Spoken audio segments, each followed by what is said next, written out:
Je vis en fraternité dans une grande cité HLM, multiculturelle à Lille.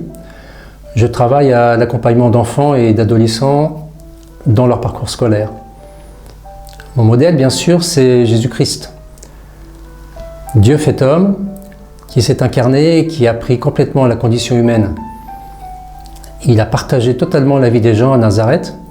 Alors à mon tour, moi j'essaye de partager la vie des gens au quotidien. J'essaye d'aller vers eux, de créer des liens d'amitié. Je m'intéresse, j'essaye de m'intéresser à leur culture, à leur langue, à ce qu'ils aiment. Pour moi, la vie, c'est vraiment un dialogue, dans le sens où j'offre ce que je suis, et j'accueille en retour ce que les gens veulent bien me donner d'eux-mêmes.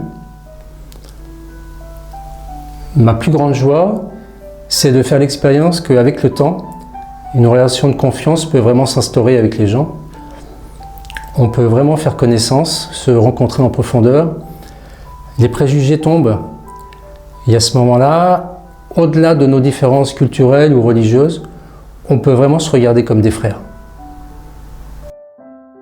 Jésus dit « Merci Père, parce que tu as révélé tes mystères aux tout petites. » Quand j'étais adolescent, j'ai lu que les petits frères de l'Évangile s'engagent à se laisser évangéliser par les pauvres. Et ça m'a touché beaucoup.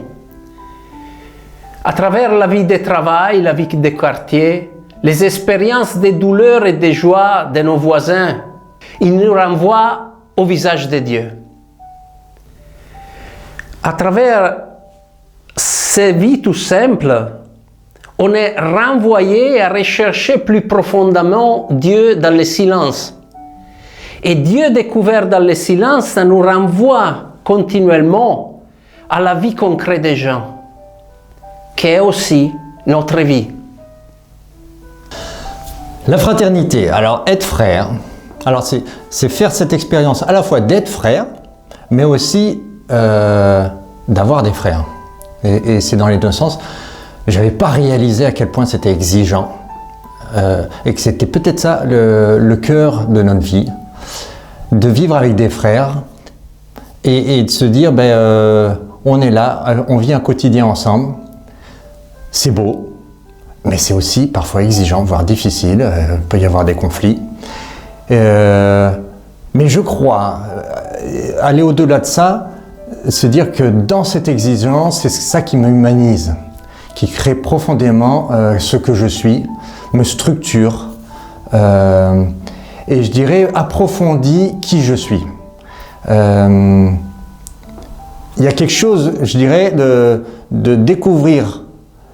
Par mon frère, en fait, je découvre le monde, je découvre les autres. Il me régularise, je dirais, dans ma relation aux autres, mais aussi, je dirais, dans ma relation à Dieu. C'est beaucoup plus simple d'avoir des frères aussi qui structurent, on va prier ensemble, on va, je dirais, se stimuler dans notre vie de prière. Et puis, par rapport à moi-même, le frère, sans mon frère, je peux vite me perdre. Et je sens que j'ai besoin de ce frère qui est là à côté de moi et qui me soutient, alors dans mes moments de joie, mes moments peut-être plus difficiles. Voilà, c'est la joie d'être ensemble, manger ensemble, prier ensemble, mais c'est aussi cette exigence qui me recentre en Dieu, en fait.